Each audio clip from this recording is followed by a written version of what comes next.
Good afternoon, practice members. This is Dr. Kris from Danette Family Chiropractic. I hope everybody's having a good day.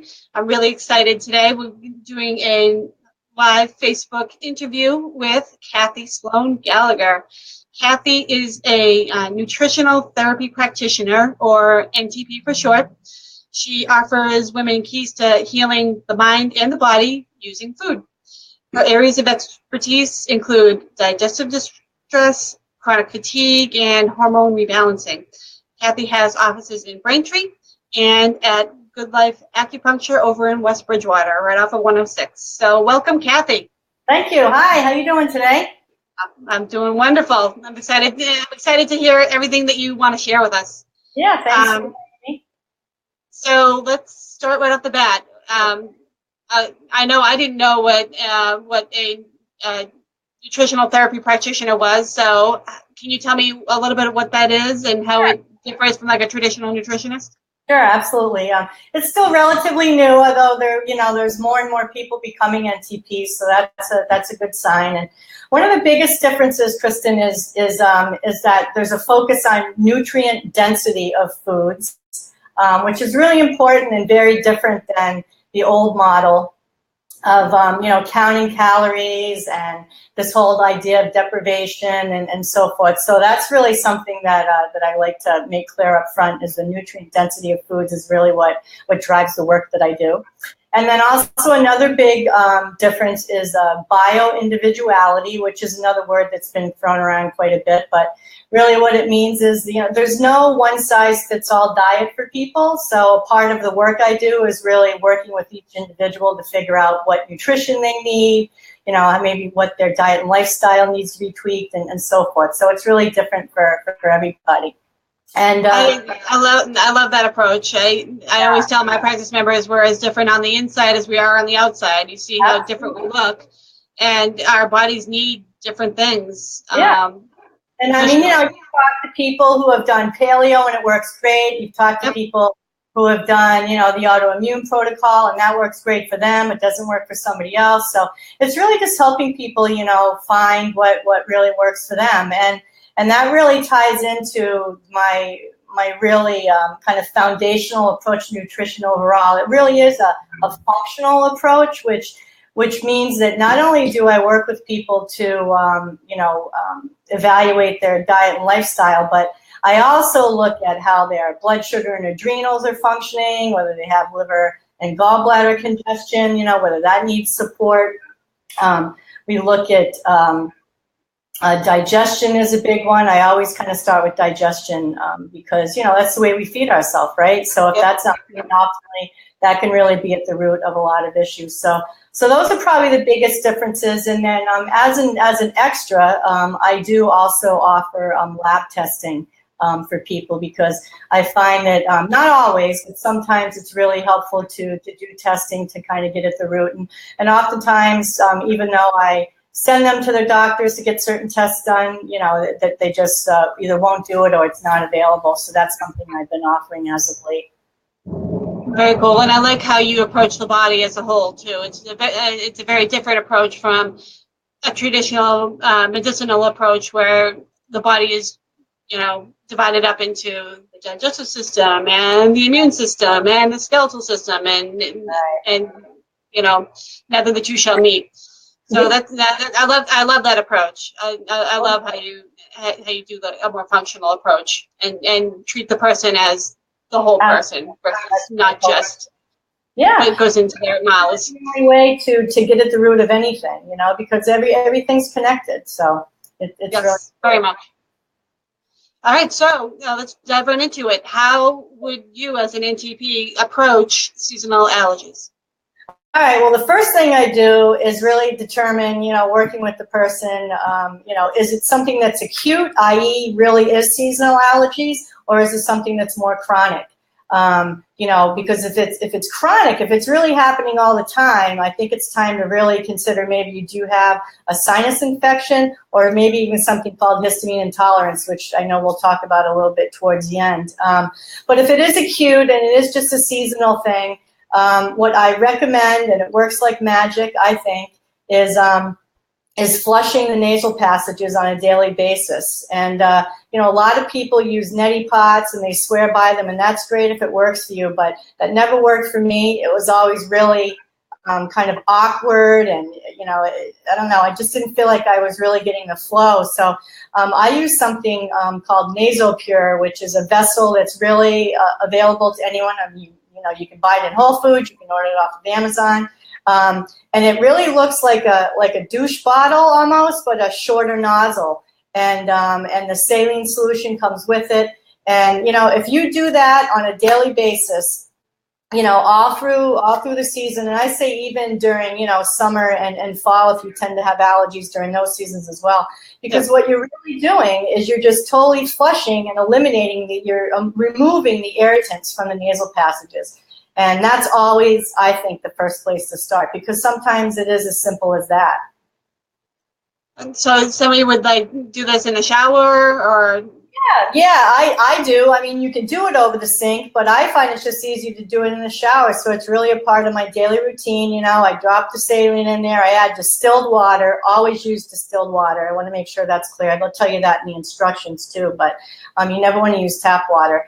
And it, you know, it's like 8 ounces or 4 ounces, depending on what you want to do. And yeah, and I just stand and I do it in the shower. You know, it just takes a few minutes. So it's really part of the daily routine. And they also make smaller vessels for kids. And I have a lot of clients that use it with their kids, and they actually do it in the tub, and it becomes part of, you know, the kids' tub time. So that works really well too. Kids don't have any problems doing it?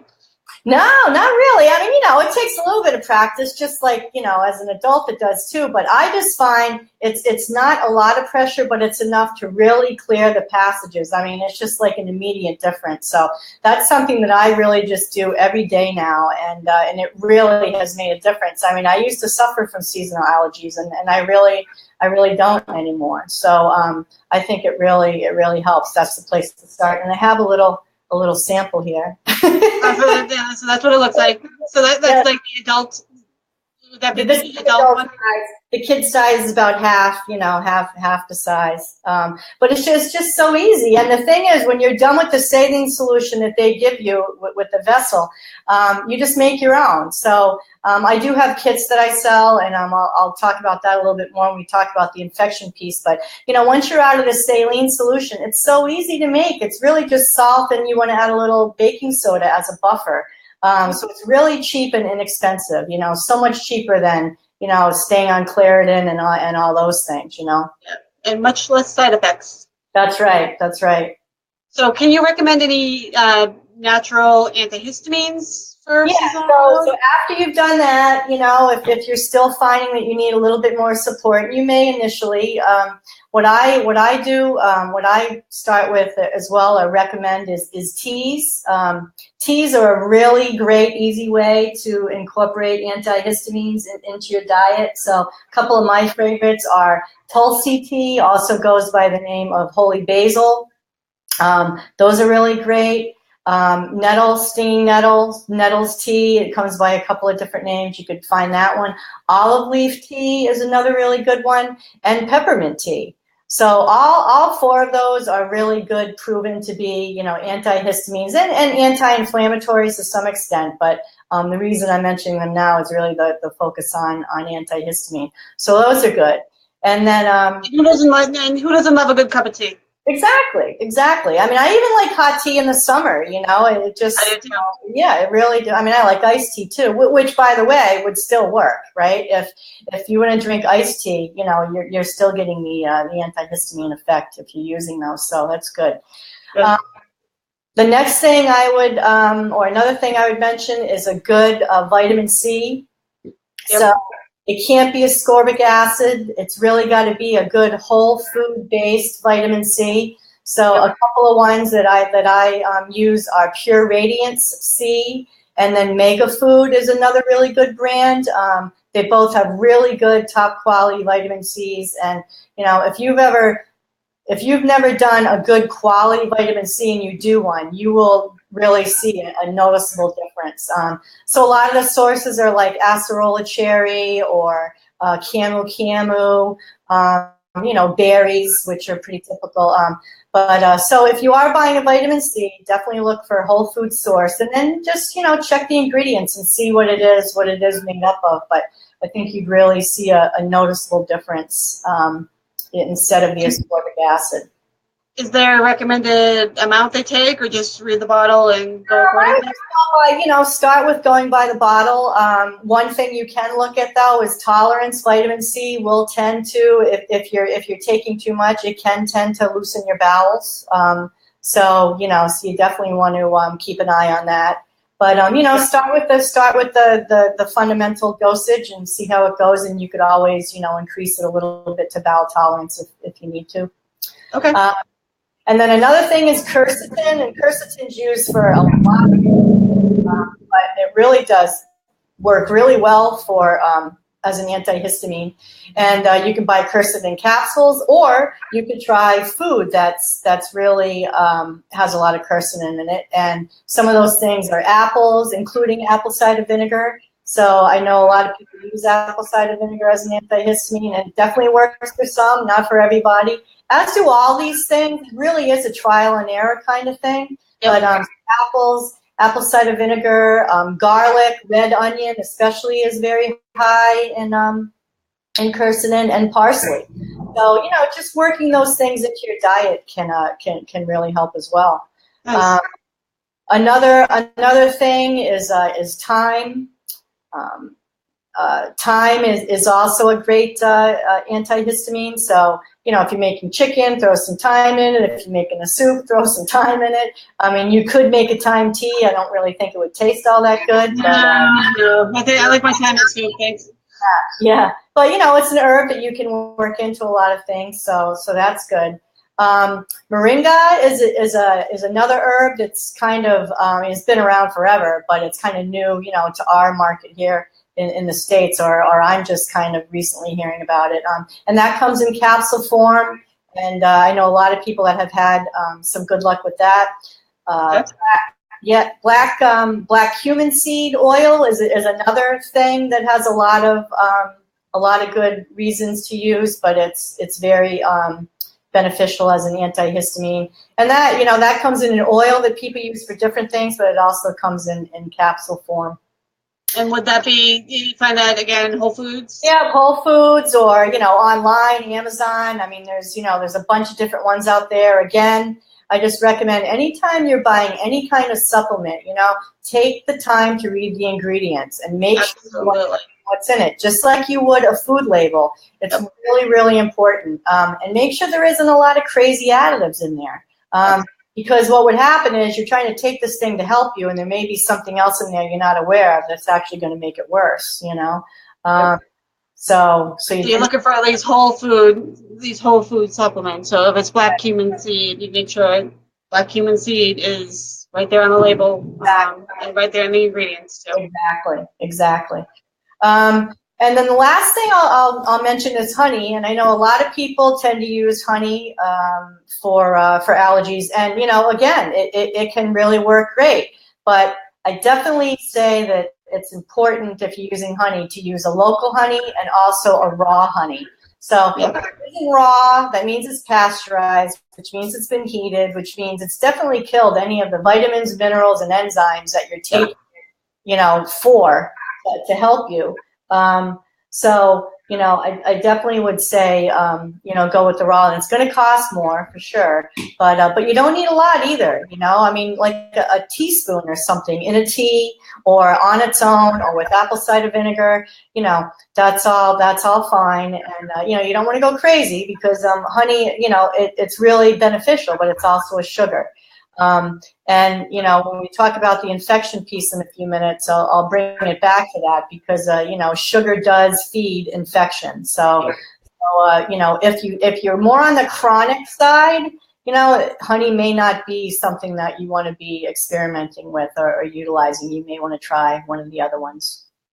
So let's talk about the chronic piece. Like, for somebody dealing with chronic congestion, what do you recommend? Yeah. So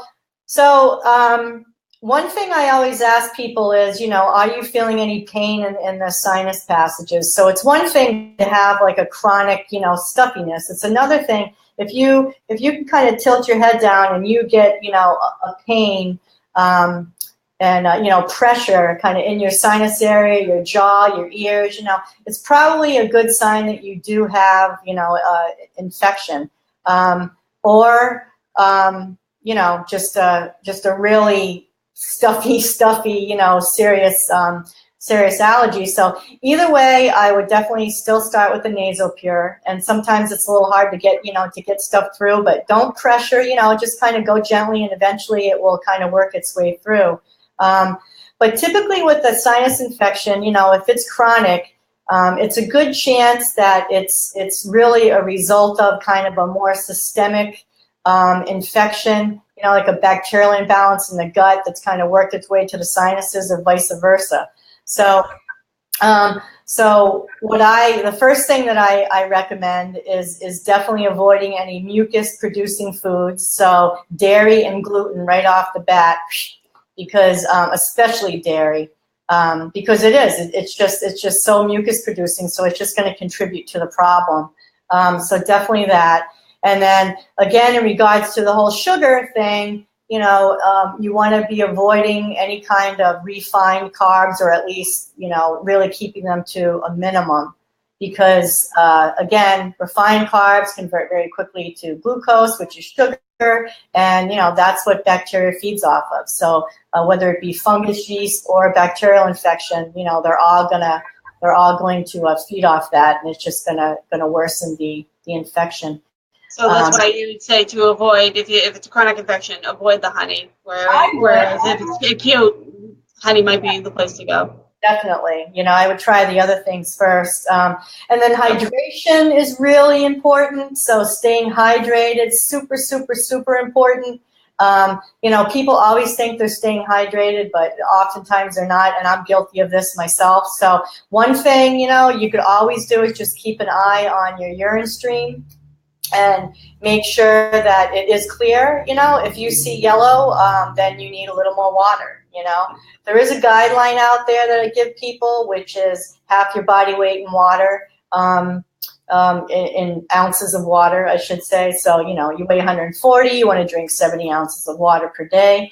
The thing that a lot of people miss is you have to add in more for diuretics. So if you're drinking any kind of caffeine, whether it's tea or coffee, soda, juice, you know, anything that's a diuretic, you have to make that up in ounces. So if you're having a 12-ounce coffee, you're already, you know, adding back in 18 ounces of water on top of whatever your normal baseline would be. And a lot of people assume that because you're, you know, consuming liquid, that it counts toward hydrating. Right. It doesn't work out like that. No, definitely not. And hydration is so important for so many things, but definitely for keeping the nasal passages clear. I mean, you know, it literally is, you know, contributing to, you know, keeping it moist and, you know, and free of irritants. So it's really, really important.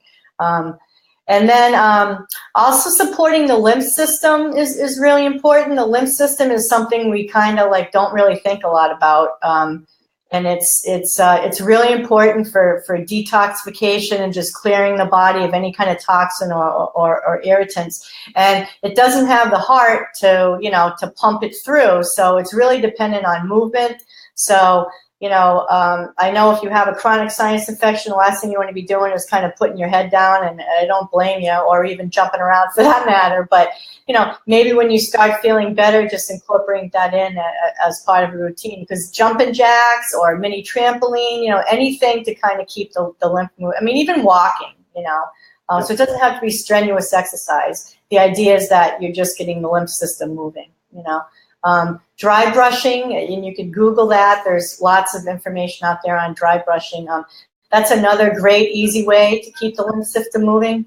And it's something that I do before I get in the shower, you know, dry brushing. So you definitely want to do it when your skin is dry, not after you get out of the shower. And it's very simple, and you're always just kind of brushing towards your primary lymph nodes. And then I did want to mention, and maybe there's a way, Kristen, that you can add this add this in at the end so they can reference it. But there's a woman who does lymph massage, and she has a fantastic video out on YouTube. I think it's massagebyheather.com. And she does all these different techniques for clearing the lymph canals in the sinuses and stuff. And it's really, I mean, it's really great. And I've done it myself. It starts with like a pumping, and then you're kind of like pulling stuff down. It takes maybe 10 minutes, you know, and it definitely works. Yeah, I will definitely link that in the comment section. So our listeners will have that resource. Yeah. So those are kind of supportive things you can do in addition to, of course, supporting the immune system, right? So now if you have a chronic infection, your immune system needs support. So those are all supporting things that we talked about. But now you're really talking about directly supporting the immune system. So whole food vitamin C, like we talked about earlier, you know, it may make sense to add in a good probiotic at this point, just to kind of correct the offset of the bad bacteria. It's not going to be the end solution probably, but it certainly, is a good place to start. You're basically repopulating the gut with healthy bacteria. So it makes it's especially true if you have been on antibiotics to fight the sinus infections. Yes, absolutely. And and most people that get chronic sinus infections, that's why, because they go on the vicious cycle of adding in a probiotic, which you need relief, so you take it. But unfortunately, antibiotic. Sorry. You take an antibiotic and it wipes out everything, the good and the bad, so it kind of leaves you bare in a sense, which anytime you do a probiotic, you always, anytime you do an antibiotic, you always want to follow with the probiotic. But you could be proactive and start taking one and see if that helps. But one thing that I recommend is really supporting the sinuses directly as well. So you've supported the immune system, and now you want to support the sinus passages directly. And what I do is using that nasopure vessel, you put in the saline solution, but I've also had people do is add liquid iodine drops and then chlorocaps, which is really like it's a supplement.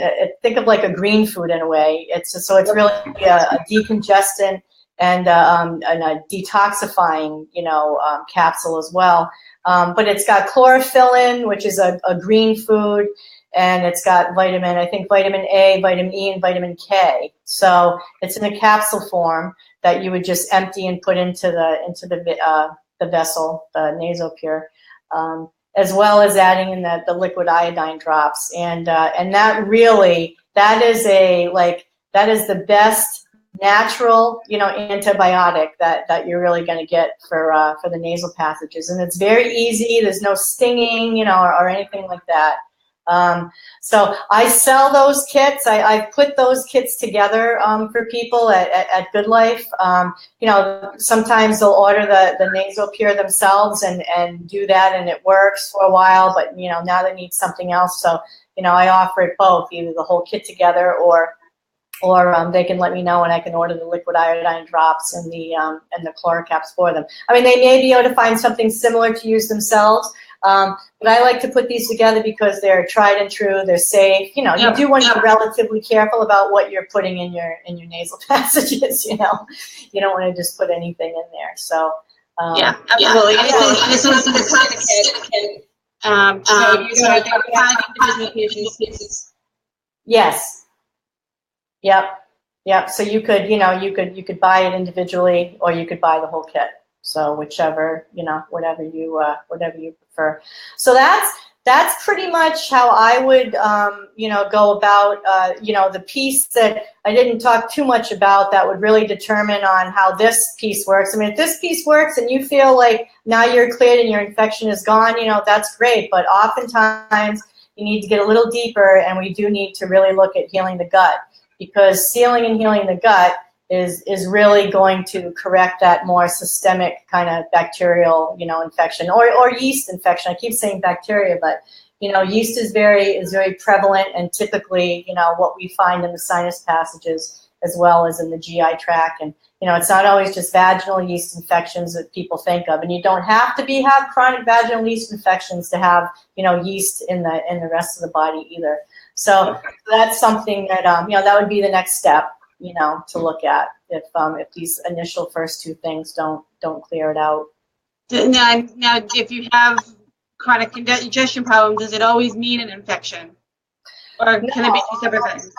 No, not necessarily. So again, I tell people to think about the pain, because if you dip your head and you feel the pain, then it probably is a good chance that it is an infection, because that means it's really kind of stuffed and not draining. But the other thing, if you have just the chronic stuffiness without the pain, then lots of times that could be something called histamine intolerance. And that's a little tricky, because it's really initiated. I mean, you get a histamine, you basically eat something that gives you a histamine reaction, but your body is unable to kind of stop that histamine reaction from occurring. So normally it kind of plays itself out, But in this event, it goes on a little too long, and oftentimes you can get headaches or increased stuffiness, or some people even get joint pain, rashes. So it really can vary. But what you have to do is really figure out what your triggers are, and that can be tough sometimes, because like food sensitivities are typically pretty immediate, right? Allergies are definitely immediate, right? You eat something that you're allergic to and you get an allergic reaction, which is a histamine reaction. But then also you can eat something and have a food sensitivity, and maybe you don't really feel it for a couple hours or even sometimes a day later, right? So those are food sensitivities as well. But with histamine intolerance, it's you have a sensitivity to foods that are high in histamine, and there's a lot of them. And foods that are high in histamine are not unhealthy foods. They are healthy foods. So things like citrus, tomatoes, spinach, those are just examples of that. Dairy are things that are very high in histamine. And the issue is you could have a couple of tomatoes and then you don't have any other food that's high in histamine for a while, and you don't have a histamine reaction, right?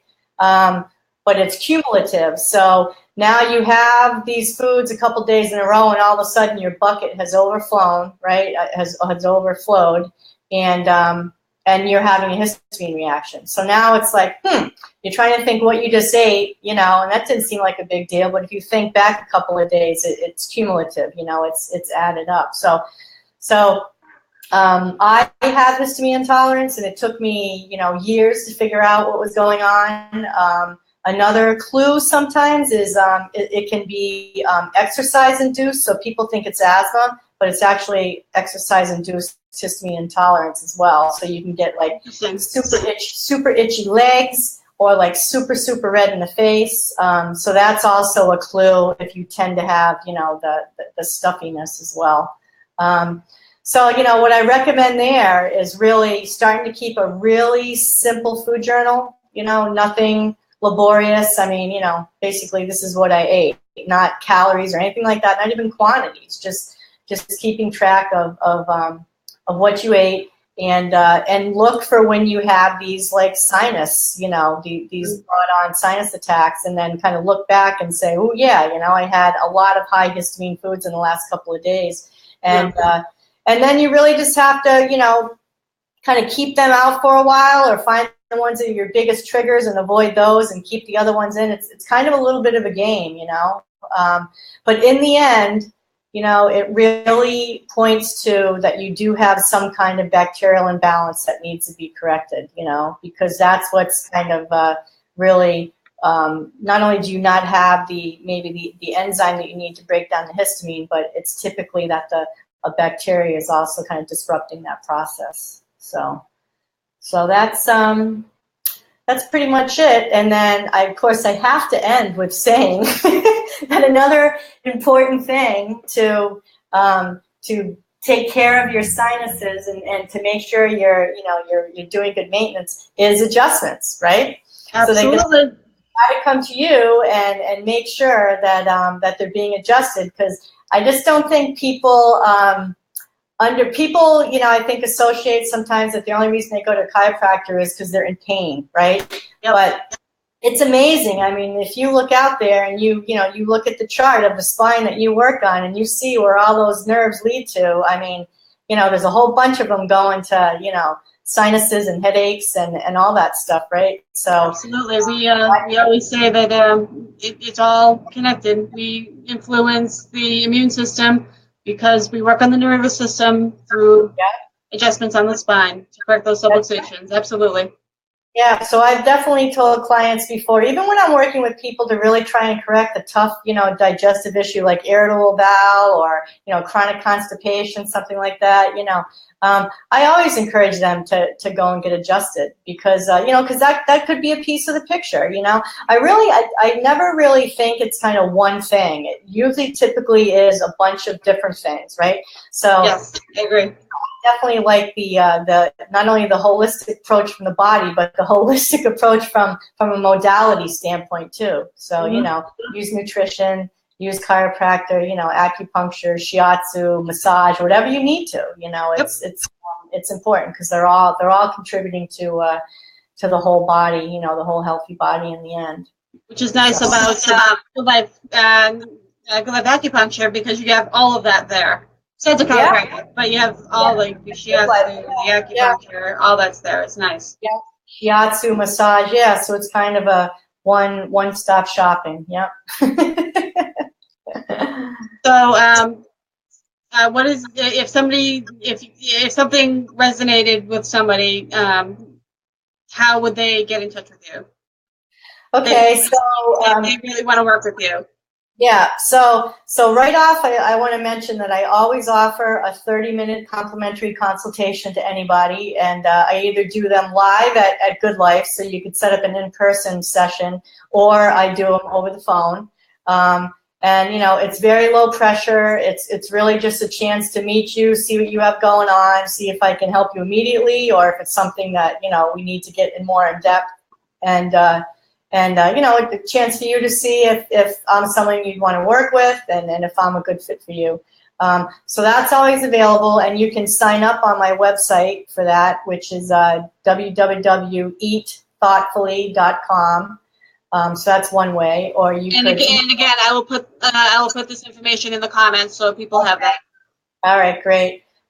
You also could email me at Cathy@eatthoughtfully.com. So either of those ways, really. And if you're just looking for more information on my offerings and kind of how I approach nutrition in general and what I specialize in, I have lots of information on my website. So you can find more info there. Perfect. Well, I absolutely appreciate you being here today. This was phenomenal. All this information is just it's so great. And I appreciate you being here today and sharing this with us. We have a great resource with Cathy, and she's in Braintree, but she's also right up the road, right on 106 at Good Life Acupuncture. It's literally across the road from the West Bridgewater Fire Station. It's that close. Yeah, so I definitely recommend anybody go see Cathy. Well, thank you. Again, thank you for being here. So, as always, we are here to help and serve you. I am Dr. Kris from Gannett Family Chiropractic in Easton, Massachusetts, and I hope everybody has a wonderful rest of your day. Bye. You too, Kristen. Thanks a lot. Thanks, Cathy. Bye-bye.